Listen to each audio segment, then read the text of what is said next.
Meeting of the City Club of Portland. I'm Jim Westwood, your president. We have an eventful and filled agenda today, so I'll move it right along, but first I want to take all the time we need to introduce our new members. We're always glad to have new members. I'd ask them please to stand and hold your applause until I've introduced them all, and there are several today. Carl Mullen, attorney at Perkins Coie. Frank Palmrose, anesthesiologist, Kaiser Permanente. Leon Paulson, evaluation specialist, Multnomah Educational Service District. Diane Plumridge, grants administrator for Oregon Health Sciences University.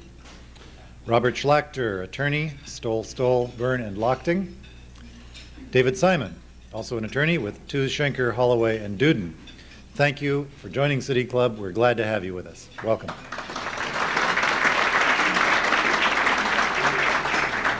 Thanks also to the City Club member recruiters, Gary Scharf, Arden Schenker, Ann Snyder, and Bob Stoll. Governor Barbara Roberts will host her Portland kickoff of the Conversation with Oregon this Sunday, September 22nd, at the Oregon Convention Center, 12:30 p.m. City Club members who are interested in participating in this discussion, and I will be among them, are encouraged to attend. Again, that's 12:30 this Sunday at the Convention Center. Next Friday, September 27th, is the first of our very special events celebrating the City Club's 75th anniversary. The members-only program will take us back to 1916 with decor, music, and, of course, an 80-cent lunch. The Luncheon from the Past, Vision for the Future program is going to feature historians Terrence O'Donnell and Thomas Vaughn, and the program has been generously co-sponsored, shall we say underwritten, in order to get 80-cent lunches, and we're grateful for this, by the Benson Hotel. Next Friday, members only, Mayfair Room, Benson Hotel. Please note this also is likely to sell out, so I encourage you to call the reservation line as early as possible to make your reservation for next Friday. Prior to that program next Friday at 11:15, there will be a special ceremony commemorating the long relationship between the Benson Hotel and the City Club of Portland. It will be just outside the Mayfair Room. I hope as many of you as possible will plan to get here a little bit early next Friday to help us out with that ceremony as well. The following Friday, October 4th, please take note that, as you know, it's the second of our 75th anniversary programs, a special town hall meeting at Pioneer Courthouse Square. The whole community, not just City Club members, is welcome to join club members for this special event, which features town hall host Jack Faust and special co-host Neil Goldschmidt, several elected officials as well. If you want to order a box lunch for that program, prepaid reservations have to be received in the club office by next September 26th. That's what, next, I can't figure it. At any rate, get your prepaid reservations in right away, please. The reservation form is in this week's bulletin, so fill it out, send in your check today, by all means. Discourses in Public Affairs, Issues and Answers is the City Club Marylhurst College joint course based on City Club Friday programs, and it begins again today for the fall term. Joining the Marylhurst students today and throughout this semester, and I'm really pleased with this, are 29th grade students from 6 public and private schools in the Portland area. 10 of those young people are here today, seated at a table to my right. We're glad to have you here.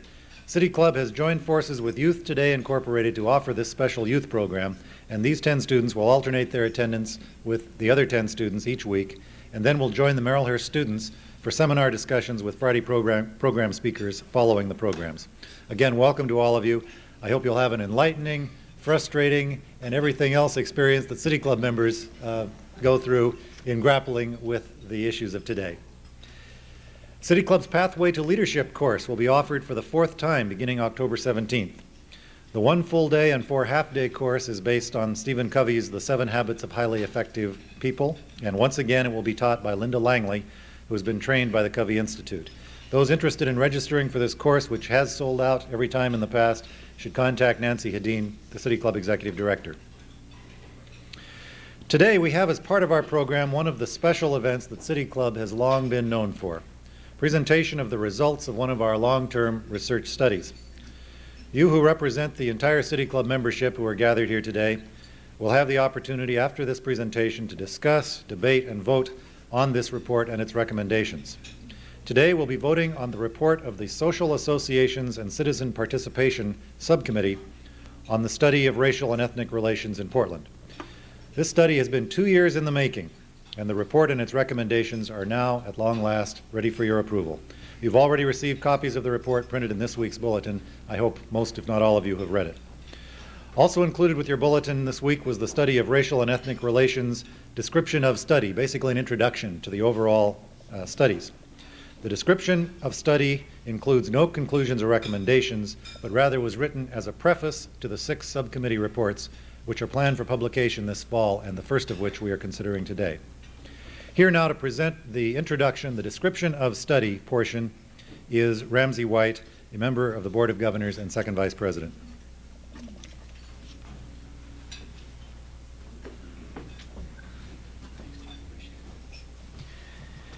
Good afternoon. Thank you very much for coming, all of you. I appreciate the number of people in the room. It occurs to me that in light of the last 2 weeks' press coverage of this matter, this may be the ultimate report that doesn't need any introduction, or an introduction which doesn't need an introduction, or whatever it might be. But actually, after Steve Dean's column about a week ago, Jim called and said they were offering frequent flyer bonus miles to someone who could come up and introduce the report, and I was the first one that bought it. So, seriously, folks. The Research Board, I guess, over the years has been known for its in-depth and somewhat detailed analysis of several issues that are current at the time. I think of things like tax increment financing and citing landfills and how the Water Bureau is operated in Portland. And I think the issue is that periodically the expectation of City Club is that we will consider broader community-based issues, attitudes, institutional systems. And I think this study is a good example of that. It gives us an opportunity to take stock of the accomplishments over the last 20 years, and in fact focus on some direction setting for the next 20 years. And that's really the context of the study that's before you today. Since 1945, the City Club every 20 years has examined the status of racial relations in this community. And since 1968, there hasn't been any work done in that area, and this study essentially was to update that 1968 report and to examine what kind of progress we've made in that area. The French essayist Michel Montaigne in the 16th century talked about the most universal quality in life being diversity. And it occurs to me that 400 years later, our future-focused, citizen-based process is coming up with that same theme again and talking about ways that we can essentially internalize values of diversifying inclusiveness in this community. I think I submit to you it's still a very current and pressing need. The demographics of this community are changing. The workforce is changing. We have some things to be proud of in this community in the last year and some things to be frankly ashamed of. And I think from my perspective, Portland's becoming a capital B, capital C big city, and some of the trappings of a diverse urban center are more and more prevalent. And I think that some of the critical indicia of the strength, the maturity, the potential for any community like ours must be the extent to which we promote and are committed to inclusiveness in all of our public and private activities. Our sensitivity to cultural and racial diversity, and the access to and opportunities we create for full participation in whatever civic activities we undertake. So, with those assumptions, some of them mine, but most of them generalized, your research board asked 6 subcommittees to update this 1968 City Club report, which was titled The Problems of Racial Justice in Portland, and which actually came about because of the Kerner Commission and the issues at that time. And there were 6 elements identified by the research board which we hoped would be addressed by the committees: education, employment, health and welfare, law enforcement, administration of justice, housing, and the report that's before you today, the social associations and citizen participation. That single report concept rather quickly evolved into 6 separate reports by the time people understood the depth that they could examine these issues, the number of witnesses they had to talk to. We didn't think we could turn out a Newsweek report, so we had a similar 6 separate reports instead of one huge compendium. The description of the study, it technically really lays out the history of those efforts. It, as I alluded to earlier, it presents some of the disturbing aspects of our local history and racial relations, as well as some of the innovations. It gives you some demographic data, which I think would be interesting reading. It's short, it's only 6 pages. And a preview of the issues that each subcommittee would be dealing with in their subsequent reports. It's essentially a little bullet outline of some of the major topics that they'll be dealing with. So the first report before you today is the Social Associations report, and I submit to you that the subject matter of this report, namely the boards, the commissions, the task forces that we create as a community, I believe are really where the public policies of this community are developed. I think it's where leadership is grown, developed, nurtured, cultivated, and I think it's where our community values are most frequently articulated. And I personally think this report is very significant for this community and for the club as a real critical test of how inclusive we are in our practice, in our development of policy. So with that, I will turn it over to you again, I guess, Jim. Thank you very much. Thank you, Ramsey. Well, now you know what's at issue here. We'll go on now to the first of the 6 subcommittee reports. The report and the recommendations will be presented by James Zarin, the committee co-chair. This report, I should say, does not contain a minority report. Upon completion of his presentation, Jim Zarin will move for approval of the report recommendations, and then we'll open up the meeting for comments and questions from City Club members in the audience. Please be reminded it's club policy that only City Club members have that privilege. Before I introduce our presenter, I want to review the club's bylaws on report votes. You'll find copies of the bylaws on your tables, but to summarize, the following motions are allowed: to accept or reject individual report recommendations, to postpone consideration or further consideration to a subsequent meeting. That's a debatable motion. It requires a 2/3 majority for adoption. Or to postpone consideration of the report indefinitely, which would also require a 2/3 majority vote. Randall Kester, a partner with Cosgrave Kester Vergeer, is a former City Club president and will serve as parliamentarian today. He's been parliamentarian over the years as well, and we're glad you're here, Randall, to keep us out of trouble. But now I'd like to introduce Jim Zarin, who has served, as I say, as co-chair of this committee. He's an attorney with Stoll, Reeves, Boley, Jones, and Gray, has served on the Government and Taxation Standing Committee and on another research study as well, has been a City Club member for over 5 years, and for the last 2 years has lived and breathed the report you're about to hear. Jim, you've done a fine job, I think. I turn the podium over to you.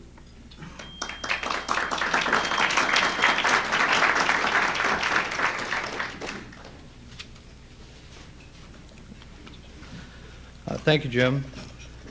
You all are going to be voting on this report in a few minutes, and before I go any further at all, I want to introduce the other members of the subcommittee that helped write this report.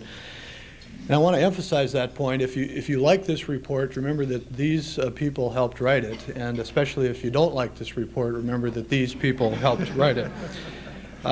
There were 7 of us when we started working on this 2 years ago, and I'm very, very pleased to be able to say there are 7 of us today.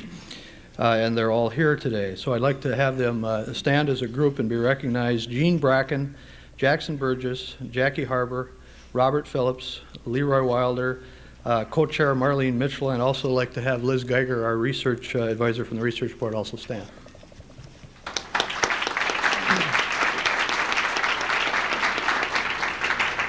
For those of you who have never served on one of these long-term City Club committees, I do hope you appreciate this is a long haul. It takes a lot of effort. Our first meeting, indeed, was over 2 years ago. It was July 19th, 1989.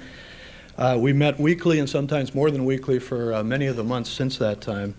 As mentioned, I happen to be an attorney in a firm where we record our hours for these kinds of things, and I had my secretary check, and I've spent over 700 hours in the last 2 years on this myself. So it's been quite a long haul. Now, what have we wrought? What do we have? What have we brought to you? What is this report, and how did we put it together? Well, first, I think it is very important to emphasize that this is one of 6 subcommittee reports that is part of this overall City Club study of racial and ethnic relations in Portland. This particular report, as indicated, has been prepared by the Social Association Citizen Participation Subcommittee. It's always been a mouthful. The other 5 reports will be presented to you in the coming months, and I think if you haven't looked at the description of study, it's well worth your time so that you have a sense of the context of all of this. Now, as to our report.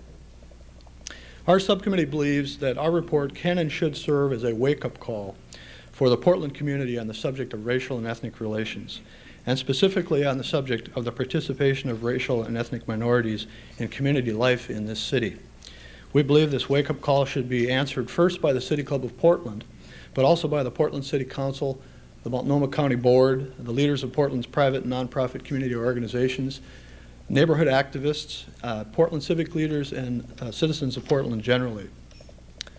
The message of our report is essentially this: that the people of Portland have a great deal of work to do to improve minority participation in this community's governmental and social institutions. When we began our work 2 years ago, our assignment was to examine 3 aspects of the participation of racial and ethnic minorities in Portland community life, with those racial and ethnic minority groups being defined for us as African Americans, Asians, Hispanics, and Native Americans. The first aspect of our work then was to examine the participation of these 4 groups in local government in Portland. And we did this by looking at City of Portland Citizen Advisory Committees, Multnomah County Citizen Advisory Committees, and then joint city and county advisory committees, as well as elected officials who've been elected in Portland over the last 20 years. The second aspect of our work was to look at the participation of those 4 minority groups in the memberships and on the boards of directors of private and nonprofit community organizations in Portland. And I want to make clear that these groups did not include for-profit enterprises. They rather were organizations that citizens of Portland join. So they were civic, cultural, educational, business, service, athletic, religious, and environmental community groups. The third part of our work was to examine the role and effectiveness of the City-County Metropolitan Human Relations Commission in addressing racial and ethnic relations issues in this community. I think it's important to point out at this juncture that this was not a study of racial and ethnic minorities in Portland. This rather was a study of racial and ethnic relations. This has to do with the way that the white majority in this community and the racial and ethnic minority groups interact. And indeed, if this was a study of any particular group, in our view, this was a study of the white majority of the Portland community. Another important point, I believe, is to note that this study, in essence, is the first of its kind, to our knowledge. The City Club has studied racial relations, as have other groups in this community. We're not aware of anybody that's really gathered the kind of data that we have gathered, and particularly regarding the participation of minorities in private nonprofit community organizations. That particular piece, looking at minority participation in community groups, was something that was recommended by the 1968 study. That report said, we didn't do it, we weren't asked to do it, but we think it needs to be done. We finally have done it, and we're not aware of anyone else that has.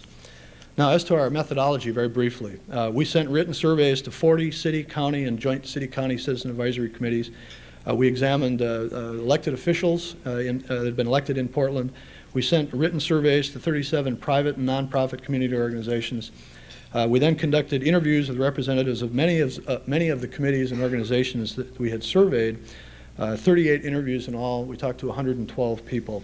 And I refer you all to the appendix of the report for the specific organizations and individuals with whom we spoke. Now, essentially what we found was as follows. First of all, and in some ways I think most importantly, how you evaluate minority participation in a community such as Portland, we concluded, is a very complex subject. There is no one ready measure. There is no simple solution. We concluded, rather, that there are several factors that have to be considered if you're going to look at this question. You do have to compare the overall percentage of minorities participating in community groups with the percentage of minorities in the local population. We believe that's very important.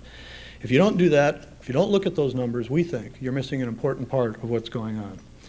But you have to do that carefully. You have to see whether minorities are participating across the spectrum of community organizations, so that you observe whether minorities are involved significantly in some types of groups, but involved very little or perhaps not at all in other types of groups. And you also have to look at whether all minorities are participating, not just one group. Now, having said that, it's important to say that we also concluded that the numbers are not enough. We believe, and we believe very strongly, that you have to go beyond the numbers, and you have to look at other factors, such as majority attitudes towards minorities, and such things as the extent to which the majority embraces and advocates racial and cultural diversity and makes racial and cultural sensitivity a norm of community activities and community life in general. So we concluded you have to look at that set of things in order to evaluate minority participation in a place like Portland.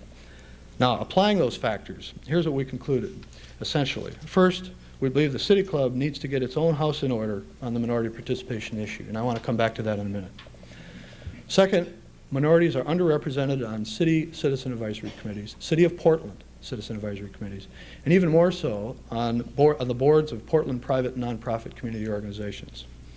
Third, minorities are statistically well represented on Multnomah County citizen advisory committees and on joint city-county committees. However, fourth, minorities are overrepresented on some local government social service committees, resulting in those kinds of committees often being poorly integrated with major city and county policymakers. Also, there was evidence of tokenism regarding major city and county planning and spending committees, committees that we called in our report the big picture committees. Fifth, the Metropolitan Human Relations Commission. It's the one public body in our community whose purpose is to address racial and ethnic relations issues, and we found that its role is limited. Last, we concluded that these problems regarding minority participation in Portland is not ultimately one of a lack of interested and capable minorities to participate. We rather concluded that it's a matter of the majority's commitment, it's a matter of majority recruitment techniques, and it's a matter of whether the majority takes special efforts to make sure that minorities who are involved play meaningful roles in organizations. In this regard, we don't see any of this as resulting from overt racism in this community, but we do see it as resulting from more subtle factors at play that have to do with things such as tokenism, racial insensitivity, and business as usual. Now let me come back to the City Club.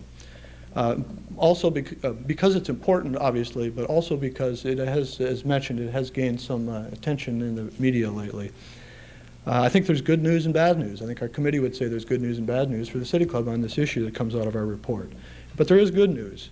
First, the club once again has sponsored a major study, and when you combine all 6 of these subcommittee reports, it is a very, very major study to look at racial relations issues in Portland. The club's done this in 1945, 1955, and 1968, and now the club's done it again.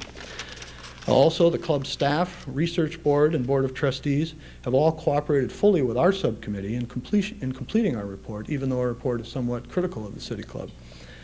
While the club did not provide our subcommittee with data on the numbers of minorities who participate in the membership of the City Club, because no such data has ever been collected, the club did freely provide us with data on minority participation on the Board of Trustees, on committees of the club, on staff, and as well as I think it's important to note that the City Club, representatives of the City Club were the very first individuals that our subcommittee interviewed a long time ago. So for all of these reasons, the City Club deserves considerable credit on this issue, and I think what's happened speaks well of the club, even if certain newspaper columnists seem to have missed the point. Nonetheless, there is another side. There is a disconcerting aspect to all of this for the City Club. And we do need to look carefully in the mirror and recognize what we see. At least as of a week or two ago, when I last checked, this is an organization which currently has no minority members on its Board of Trustees. There was one minority member at the time we gathered our data, but currently, to my knowledge, there is not. There are no minorities on the club's research board. There are no minorities on the club's program committee. There are no minorities among the chairs of the club's 9 standing committees, and there are no minority staff. Now, it's clear from the data in our report that this is not the only organization and major civic organization in this community that is essentially all white in its operations and membership. But the fact is that if we must get our own act together in this organization if we are going to credibly advocate greater minority participation in other major institutions in this community. And it's for that reason that our very first recommendation is aimed at the City Club.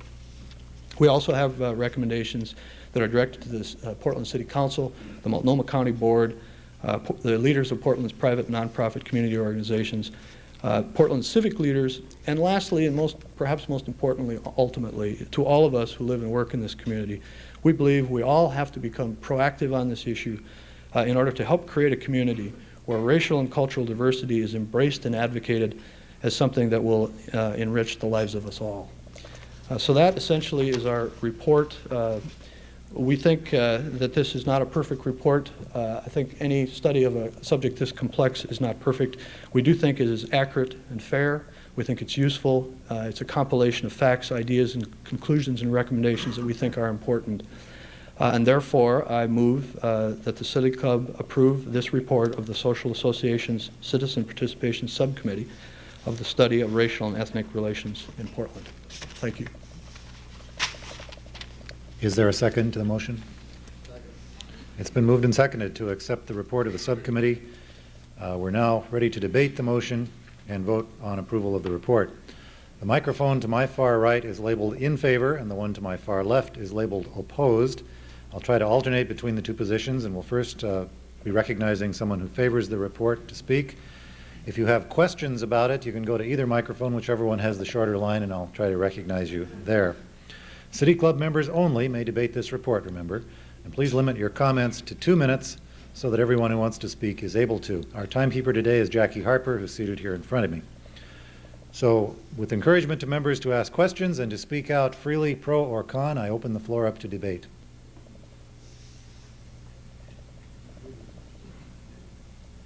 We do have someone moving to a microphone, yes. Please introduce yourself. Yes, Mark Anderson, member. A question to really clarify for me, it wasn't clear exactly to me as well, but I think it's a serious issue, is you discussed very briefly in the report the concern of some people that you discussed this with about the quotas. You haven't explained to us here today exactly the specific recommendations you have. As I read those recommendations, they look and smell and walk a little bit like quotas. What is your sort of response on how you and the committee perceive the very specific recommendations, and perhaps you could give what those specific recommendations are? I think I'd refer members to the report in terms of the specific recommendations, but it's a fair question, and we struggle with this long and hard. I think essentially what we concluded, as I said, is that you have to look at the numbers. If you don't look at the numbers, you're missing an important part of what's going on.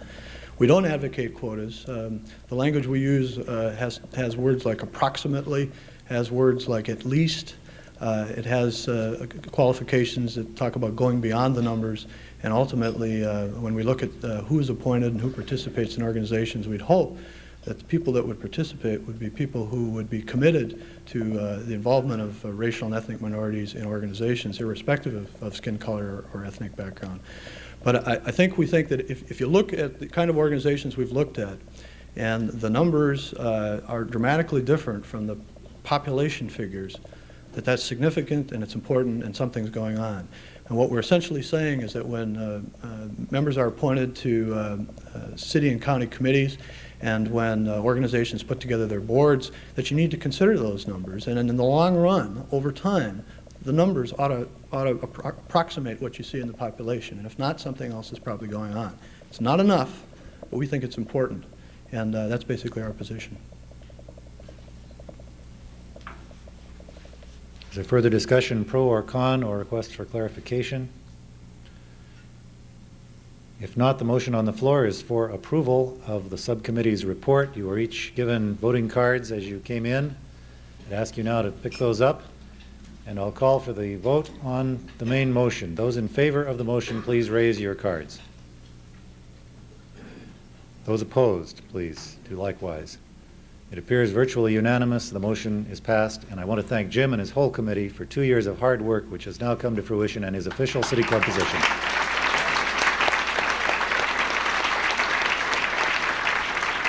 The only thing I want to add is that the party we've scheduled for tomorrow night is going to be more enjoyable now. Thank you. Thank you again, City Club members and the committee. And my thanks to our speaker for having waited so patiently as City Club went about its business. I'll introduce now today's program. Our board host, seated at the head table, is Mary McWilliams, member of the Board of Governors and Chief Executive Officer of the Sisters of Providence Health System. She'll, as always, have the privilege of asking the first question of our speaker. The second question will be asked by Mark Anderson, Chair of the Arts and Culture Standing Committee, and after that we open up the meeting to questions from City Club members in the audience. Written questions will be asked as time permits. There are forms on your tables for written questions. Please hold them up so that staff can collect them at the close of our speaker's remarks. Professional wrestlers are a long-lived bunch. Now, how, you ask, does that observation lead into today's program on misrepresentation of Muslims? Well, I remember a wrestler who 15 years ago was known as the Mad Sheikh, a bad guy wrestler of indeterminate but clearly Arab nationality. He wrestled dirty, and the crowds hated everything he stood for. About 10 years ago, the Mad Sheikh stopped being a Bedouin and became an Iranian. He was still a bad guy, still a Muslim, The crowds hated him more than ever. Last year, I happened to see this durable grappler once again on the screen, and I suppose you won't be surprised to hear that these days he's an Iraqi. Bad as ever and hated as ever. Well, my point is, I've never seen this or any other Islamic-appearing pro wrestler portrayed as a decent sort of human being. What is it that we Westerners have about Muslims? We seem to have an inbred dislike for a religion that honors Abraham, Moses, and Jesus as prophets of God, and from whose libraries we've gained much of our knowledge of the philosophy of ancient Greece. Yet still, we don't understand, it seems, what it is about Islam. Well, maybe Steve Wasserstrom can help us with this. Dr. Wasserstrom is the Mo and Izetta Tonkon Assistant Professor of Judaic Studies at Reed College. He graduated from Ohio State University with a bachelor's degree in comparative religion and went on to master's and doctoral degrees in religious studies at the University of Toronto. His publications and honors go on, and I know that he's going to give us an excellent presentation and an enlightening one today. So without further introduction, I will present to you, to speak on the misrepresentations of Islam, Dr. Steve Wasserstrom.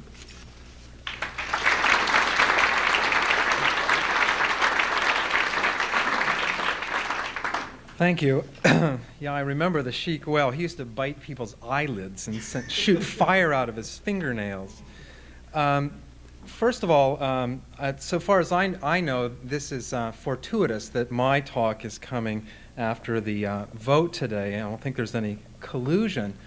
But my talk, and I didn't know about the report before this afternoon, but my talk reads like a footnote to number 5 on page 96 on cultural insensitivity, I think, and I will be addressing the subtle factors that were spoken of a moment ago. Now, first thing that you probably are wondering is why I am giving this talk.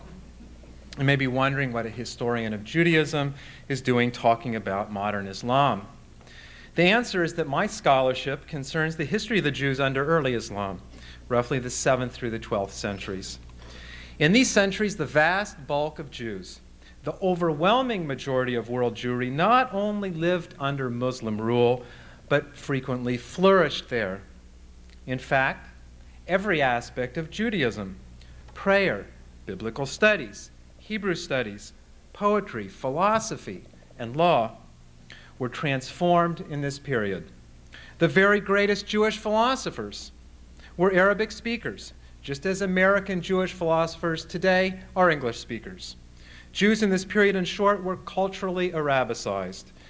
Therefore, a scholar like me who studies Jewish-Muslim relations in this period is required to study Islam intensively.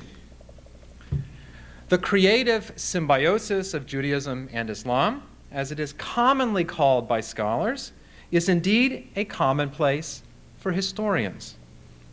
It's therefore quite odd to encounter the popular present misconception that Jews and Muslims have somehow been locked in eternal combat, forever at loggerheads, rivals from the start. To be sure, there has been rivalry, sometimes more than merely unpleasant, occasionally even violent.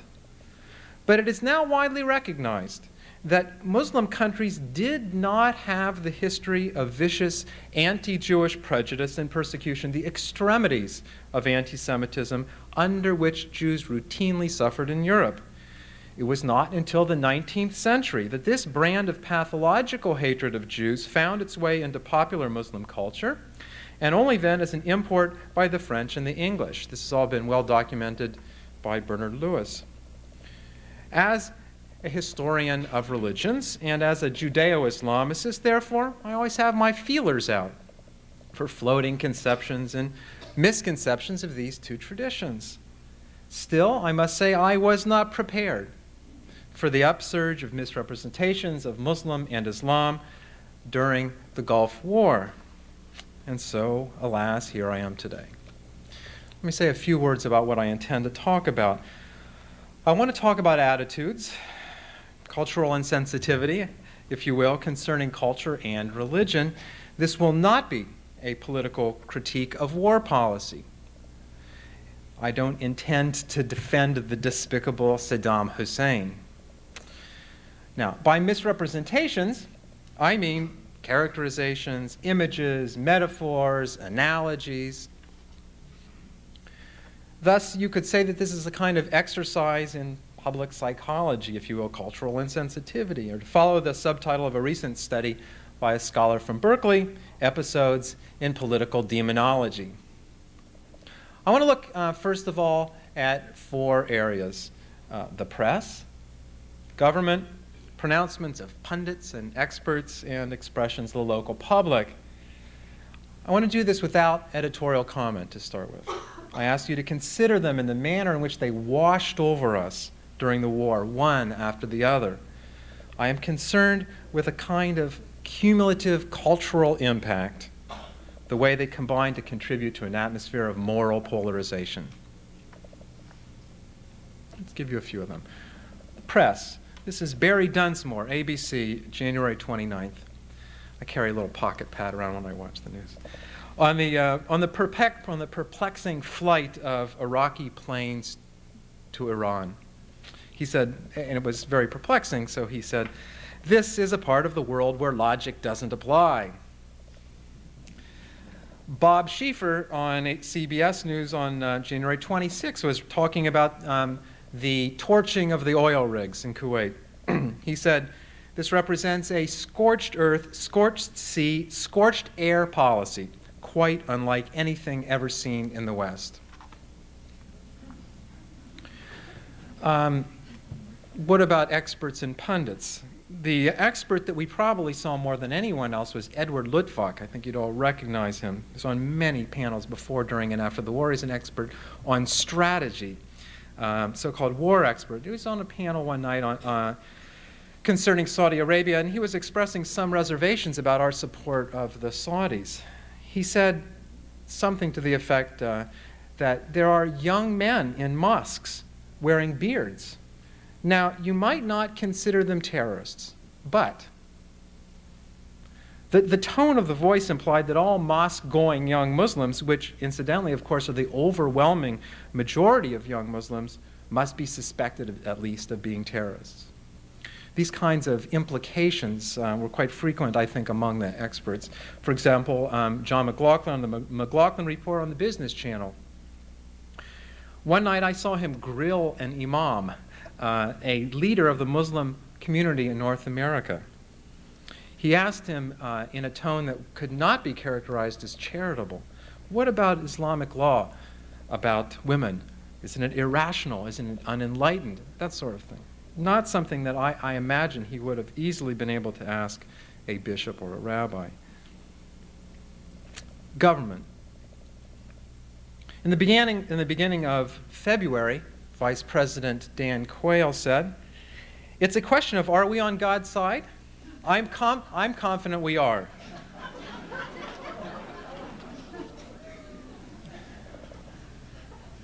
Why did he say this?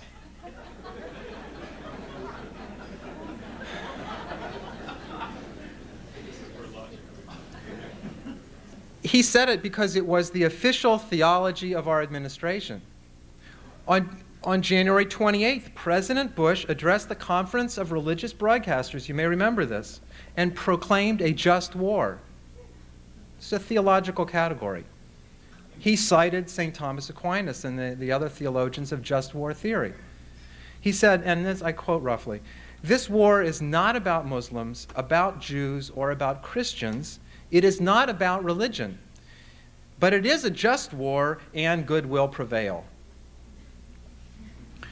You will note that good will prevail must mean that evil will not prevail, suggesting inescapably that they are evil, it seems to me.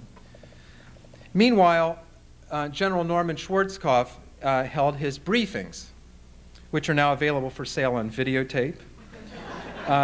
He sold his memoirs for $5 million. In his celebratory review of victory, he used the same language as he used throughout the war, and I quote from February 28th. "When we took out his Air Force, for all intents and purposes, we took out his ability to see what we were doing down here in Saudi Arabia.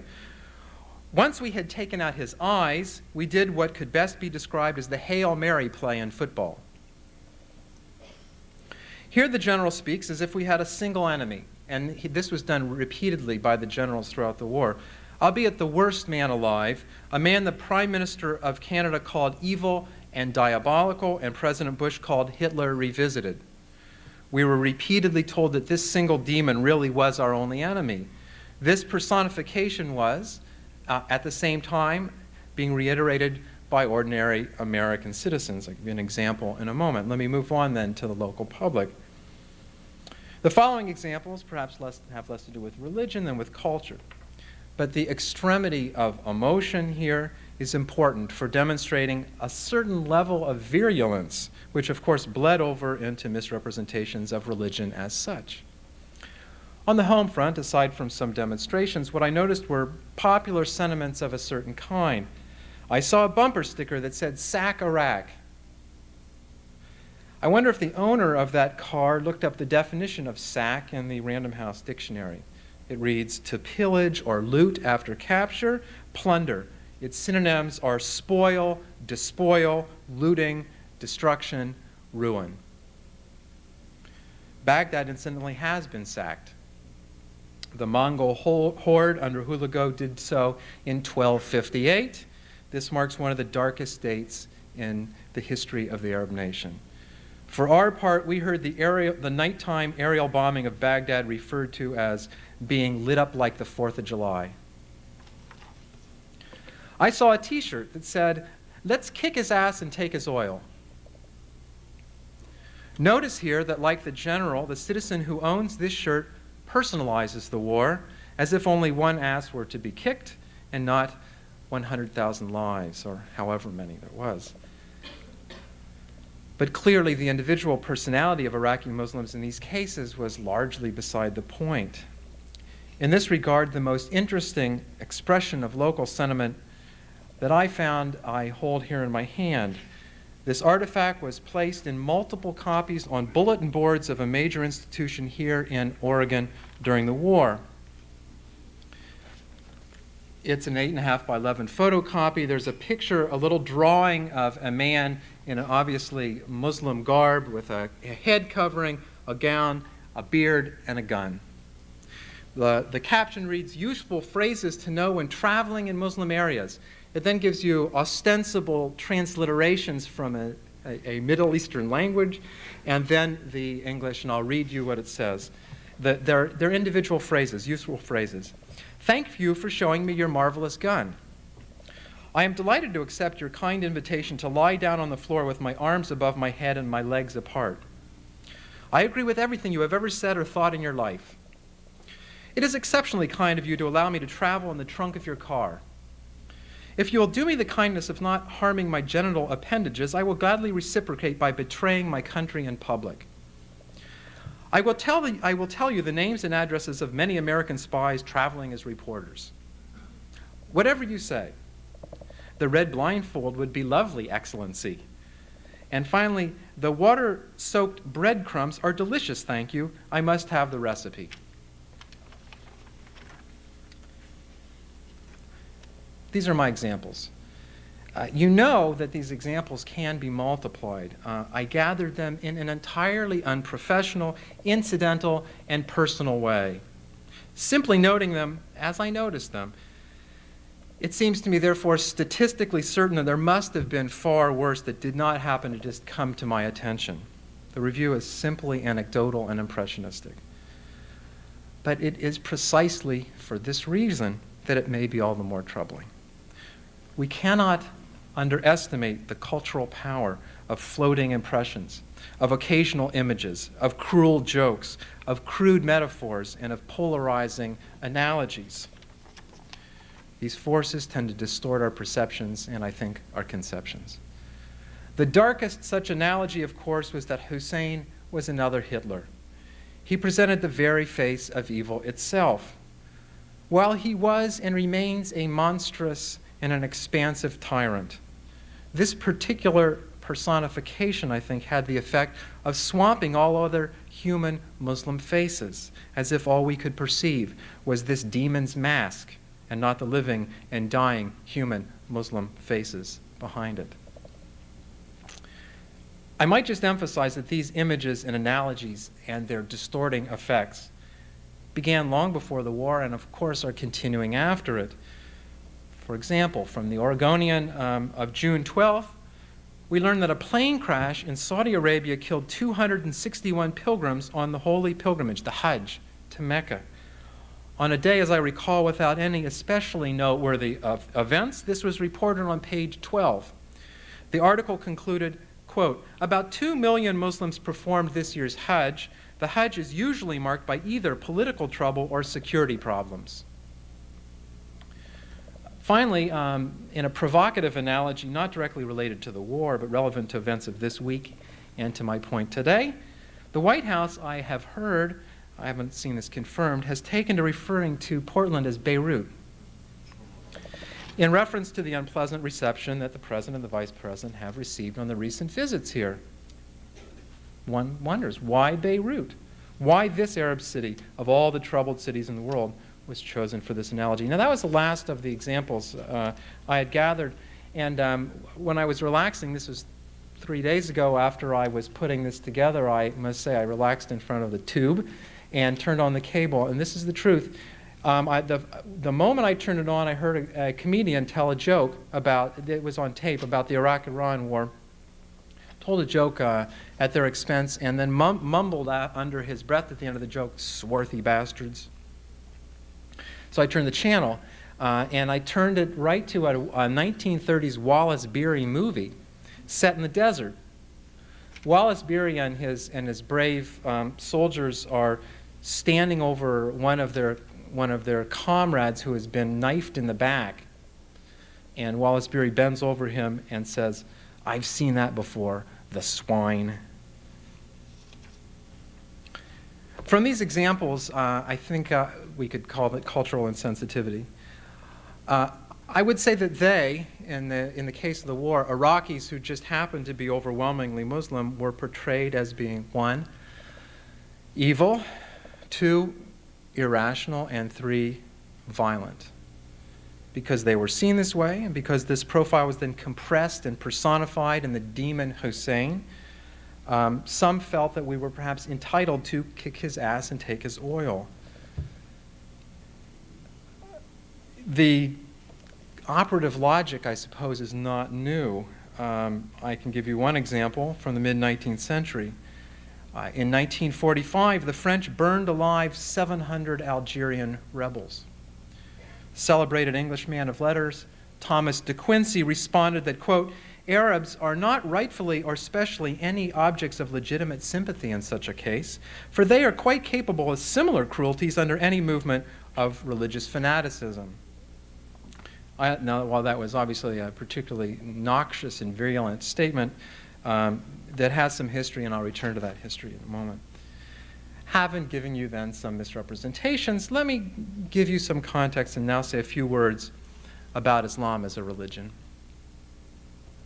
It's not the place, of course, to deliver an introductory lecture on Islam. Let me first cite Najib Mahfouz, the only Arab or Muslim ever to win the Nobel Prize for Literature. In his acceptance speech for the Nobel Prize, the great Egyptian novelist said to his Stockholm audience, quote, I have perhaps no need to introduce any of you to either Egyptian or Islamic civilization, you being the elite, the learned ones, but perhaps there is no harm in a mere reminder, unquote. There are, by rough estimates, 1 billion Muslims in the world. There are now more Muslims than Jews in Europe. There are more Muslims than Presbyterians in Toronto, Canada. There are millions of Muslim minorities in the Soviet Union, China, and India. Hundreds of millions of Muslims in the majority in countries like Bangladesh, Pakistan, and Indonesia, to name only some of the larger non-Arab populations. The largest Muslim populations are in non-Arab countries. Islam has expanded very rapidly in Africa, making a steady advance southward from its ancient strongholds in North Africa. America, in other words, may be one of the few nations on earth which has yet to come to truly encounter Islam. The Muslim minority, however, is expanding rapidly here as well. Now, rather than give a crash course on Islam, let me quickly redress the three kinds of misrepresentations I've outlined. That is, that Muslims are irrational, violent, and evil. Are Muslims irrational? Let me again take just one example. As was mentioned, and as you no doubt know, the classics of Greek philosophy and science, the foundations of our Western culture and civilization, came to Europe through Muslim hands. Nor were Muslims merely transmitters, hollow channels through which wisdom was transmitted from the Greeks to the Europeans. In fact, Aristotle came to Europe with Muslim commentaries. He was made accessible and understandable because the Muslim philosophers had first mastered his thought. In fact, until the Crusades, the Muslim world was the flourishing cosmopolitan world civilization, while Europe was still in a phase which at least used to be called the Dark Ages. Are Muslims violent? Well, again, these gross generalizations are in some ways unfalsifiable and unverifiable, but a few points. The homicide rate in the United States, as I think you know, is much higher than in most other countries, and I believe dozens of times higher than it is in any Muslim country. If you prefer to go back historically, I could point to what is perhaps the most common misconception concerning Islam. That is the belief that Islam was spread by the fire and the sword. It is certainly the case that Islam conquered by force everything from Spain to India in the generation after Muhammad's death in 632. But masses of conversions were not generally forced on the conquered peoples. Again, this is the consensus of scholarship. Rather, they converted slowly over a period of centuries. The organized Jewish and Christian communities, now that's not to say that it did not occasionally happen and there was not obviously some violence done, but the organized Jewish and Christian communities were allowed to stay in place. It's not incidental, incidentally, that Muslims everywhere greet each other with the words, "Peace be upon you." Are Muslims evil? It is easy to simply dismiss this bizarre misconception as not deserving of rebuttal. Islam is everywhere and always identified with the Quran, universally believed by Muslims to be the very word of God. It certainly ranks alongside the Bible as the most influential text in history. And to put it mildly, it is a work of great moral intensity. Its moral consciousness pervades all Islamic civilizations. But rather than cite the Quran, let me cite you some hadith, venerated traditions reported to have been said by the Prophet Muhammad himself. There's thousands of such examples. I've picked some more or less at random. And obviously not entirely at random, since I chose some that present the better side, so to speak. Every good deed is charity, and it is a good deed to meet your brother with a cheerful countenance and share with others. The Prophet said, a prostitute saw a dog panting, dying of thirst on top of a well. She removed her boot, tied it to her scarf, and drew water for the dog. She was forgiven of her prostitution on this account. He who is devoid of kindness is devoid of good. Some sayings of the Prophet. Again, I could remind you that all Muslim texts and discourses all begin in the name of God, the merciful, the compassionate. Bismillah ar-Rahman ar-Rahim. In the name of God, the merciful, the compassionate. God is identified as the merciful and the compassionate. Or I could remind you that one of the 5 pillars of faith of Islam is zakat, almsgiving, that is charity. It is required to be a Muslim. Just a few reminders. Clearly, it is impossible, though, for me to be anything more than sketchy and unsystematic. Nor, I must emphasize, is it my intention to uncritically celebrate Islam and Muslims, or to gloss over their imperfections, or to ignore the political realities that exist today, here and in the Middle East. But still, I believe that my logic is sound. We have been immersed in attitudes and images depicting Arabs and Muslims as irrational, violent, and evil. I've tried to show that these images are false insofar as they are not based in reality. Therefore, these images, these representations, are misrepresentations. If we are to see Muslims for what they really are, and not for what we mistakenly believe them to be, then we need at least a bit of history to rectify our misunderstanding. I want now, towards my conclusion, I want to now address two final points toward that end. First, where did these images and attitudes come from? And second, so what? First, where do we get these current misconstruals? Well, you could trace them back to the medieval encounter between Christians and Muslims, which was not amicable. Let me cite a just published article by the director of the Middle East Institute at Columbia University. Quote, "The popular Western view of Islam today has remained remarkably unchanged from that of 12th century European Christendom. As both a civilization and a religion, Islam appears menacing, recalcitrant, corrupt. For the medieval Christian, the Muslims' embrace of Muhammad's message was adherence to a patently false prophet. This apparent continuity in Western views of Islam conveys the impression not only that Islam is fundamentally wicked, but also that it has an essential, primordial, unchanging character." The most recent expressions of views, attitudes towards this character in anti-Muslim prejudice has a familiar immediate history, most of which can be located in the 1970s. These include the OPEC oil crisis, the rise of Palestinian terrorism, such as the Munich Olympics massacre of Israeli athletes, the concomitant development of public awareness of the Palestinian cause, and at the end of the decade, the Iranian Revolution and hostage-taking. You will note that I said that recent anti-Muslim sentiment can be located by these events, but these events did not cause this prejudice. To say that misrepresentations of Muslims were caused by Muslim actions would be tantamount to blaming the victim. This observation leads me to my last point. So what? Well, I think my logic shows that we commonly see images imposed on Muslims and which Muslims do not in fact possess. Now, in order to clarify this last point, let me return to the so-called OPEC oil crisis. You will recall cartoons of oil sheikhs, like the Mad Sheikh, clutching gasoline pumps and sitting on mounds of money. I remember at the time thinking that these images reminded me of classic anti-Semitic stereotypes, often right down to the hooked nose.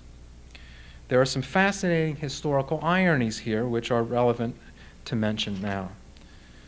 As you know, Jews and Arabs are commonly considered Semites. The term anti-Semitism, however, refers to anti-Judaism alone. This is due to the historical accidents surrounding the development of the term.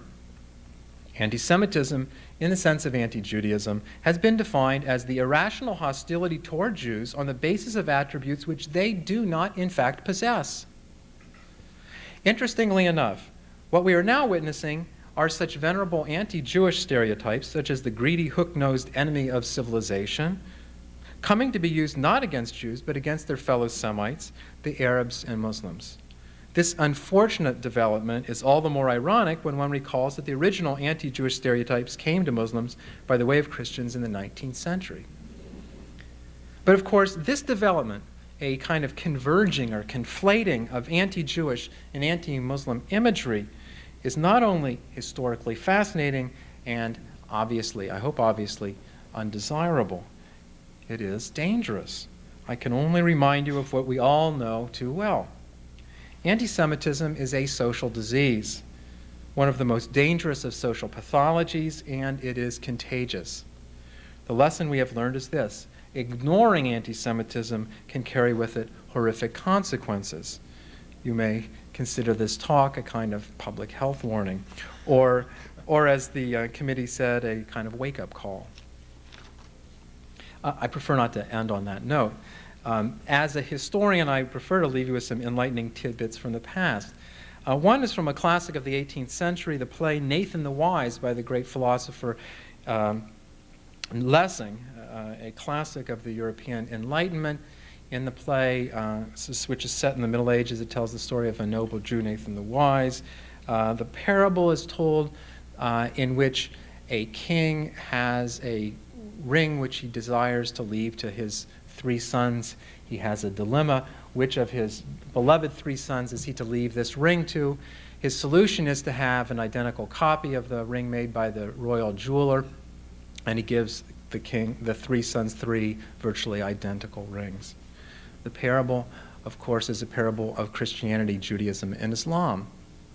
The parable was not invented by Lessing.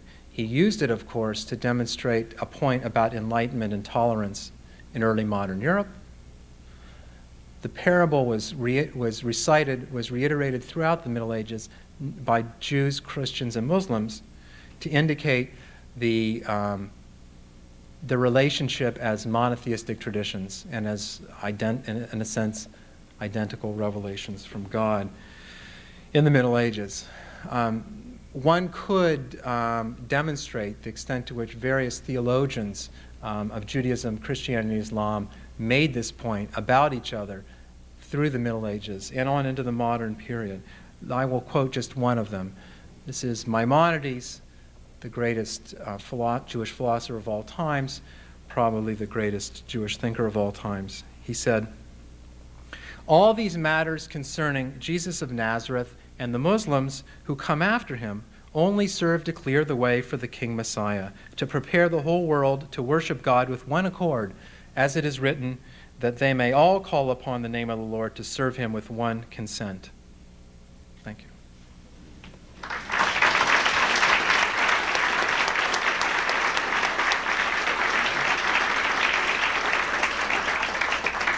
Thank you indeed, Dr. Wasserstrom. Our first question will be asked by Mary McWilliams, our board host. Well, Professor, continuing the educational effort that you've done for us today, could you tell us a bit more about the Muslim community here in Portland and what we might do to help understand and appreciate those other Portland residents? Well, I can't say that I'm that well versed in the local community. I've had some experience of the local community. It is again, I'm not sure that there's any kind of easy generalizations I can make. There are typically a large number of professional people, as there are in the Muslim community throughout North America. Other than that, it's difficult to generalize. The Muslim world is vast, and Muslims come from throughout the world, and it's difficult to give you any kind of generalization. In fact, the community, so far as I know, is not organized in the way, for example, that the Jewish community is. We were chatting earlier about this. I do think that it's likely, though, that in the coming decades we will see the Muslim community here and elsewhere start to become more integrated on interfaith panels and in other civic forums, city clubs throughout the country, and that sort of thing. Our second question asked by Mark Anderson, Chair of the Art and Culture Standing Committee, and following that, I see two microphones here, so please proceed to either microphone for your questions. Thank you. Good afternoon. We, as an Arts and Culture Standing Committee of this club, are going to be sponsoring an open forum on leadership and how cultural diversity and the arts and cultural communities can enhance the leadership of the city and help provide it with a vision of who we are and why we are and what we're doing. And I have a two-part question for you. One is, as someone who's trained in what we usually refer to as the Judeo-Christian ethic and visions of leadership, is there anything specific that the Muslim tradition or community has to offer to visions of leadership and visions of what a community and city should be? And as a sort of a corollary, and referring back to more recent events in the Middle East, how do those play into either allowing or fostering or tolerating leaders such as Saddam Hussein?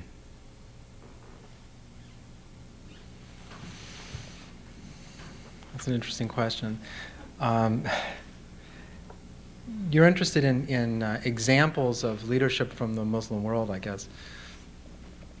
Well, I'm a historian and not a modern political scientist, so I suspect I think it might make the most sense to go back historically, to look perhaps through seminars and workshops and readings, to look at the ways in which the Muslim world was, the Muslim empires of the Middle Ages, for example, were constructed. They were pluralistic. Jews and Christians were considered peoples of the book and tolerated minorities. There was, in fact, minority self-rule. Jews and Christians ruled and governed themselves. They had their own social services, their own educations, their own educational services, their own cemeteries. While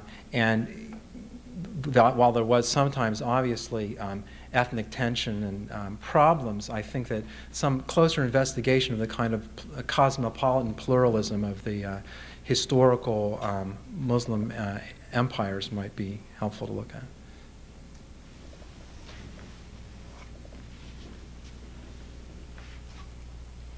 Jeff Tashman, City Club member. Given the nature of the Gulf War, is it realistic to expect that the attitudes that you've described will change at any time in the near future? No, I'm not optimistic. No, and I'm seems to clear enough that they're quite widespread. They run throughout all levels of our culture. That's disturbing. I don't suspect that anti-Semitism is going away anytime too soon. No, I'm not. Nevertheless, we have to work away slowly at education. B.J. Seymour, City Club member, and I'd like to preface my question with some indication of where I'm coming from with this question by saying that I was one of the 15,000 people back in January who marched in demonstration against the war just within a few days of its beginning.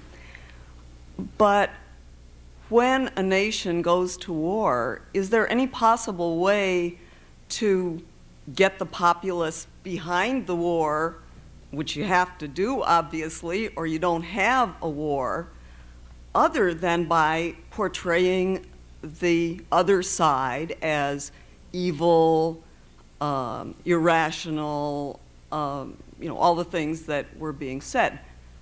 Is there a way to bring a nation into a war except by showing the other side as the bad guys?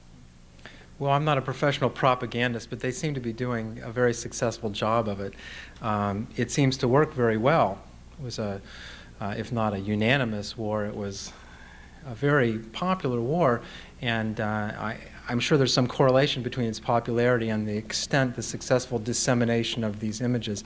I don't know how else it could come down. All I know is, as a historian and as an educator, that we need to continue to, at least from this perspective, to continue to do our best to try and look at things as they really are and not as propaganda and cruel jokes would have it. Hi, Shadli Auriri.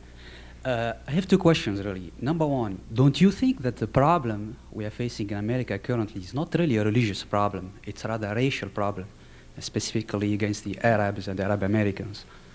As you said, after all, there are many more Muslims than Arabs.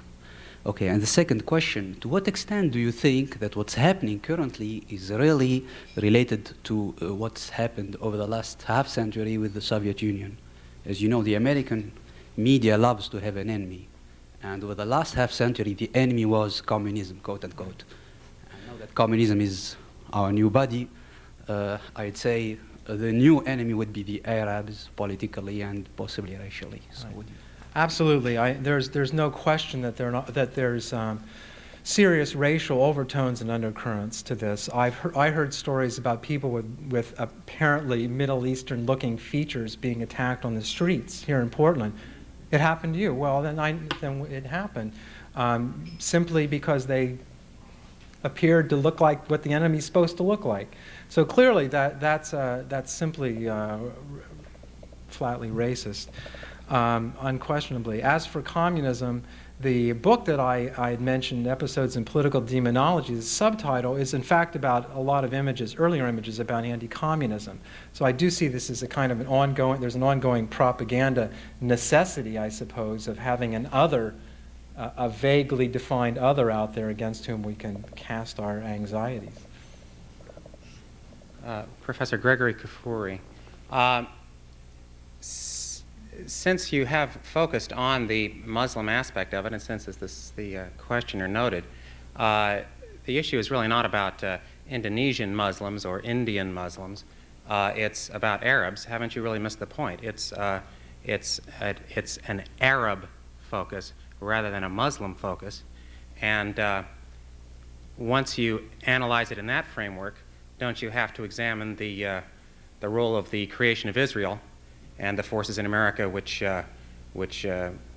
led to that, and how the perpetual state of belligerence between the Arab countries and Israel has fostered this, and lead into discussions of the kinds of stereotypes that you would hear about Arabs among children in the streets of Tel Aviv, for instance. As a historian of religions, it was my intention, and I must say I blurred the line quite a bit, but my intention was to talk about Islam as a religion and not talk about what I think perhaps even a majority of the people in the country often don't know the difference if you ask them in any detail what the difference between Arabs and Muslims in fact is. It's unquestionable that to some extent, I don't know to the extent, but to some extent, the new anti-communism or or racism or the present situation in Israel it serves as a deep background. I think that's perhaps not all that deep. I don't think there's any doubt about that. My concern, though, was to concentrate on what the religions have to say about each other and what the religions might share. At least that's not being a political scientist, but a historian of religions. That's my particular concern, is to emphasize the extent to which Judaism and Islam, for example, whatever we might say about what's happening in Israel at the present time, that Judaism and Islam, perhaps I think you could argue, share more than any two world religions, fundamentally in terms of belief and in terms of practice. They have a common history, they have common, the most fundamental beliefs and practices in common, it seems to me. And so while we can emphasize that there is today an extraordinary conflict obviously going on that undoubtedly is feeding in to our own now cultural insensitivity here, it's not the only factor, and it's not the one I would care to emphasize. Well, our time has expired, but as we adjourn, let us thank once again Dr. Stephen Wasserstrom for his being with us today.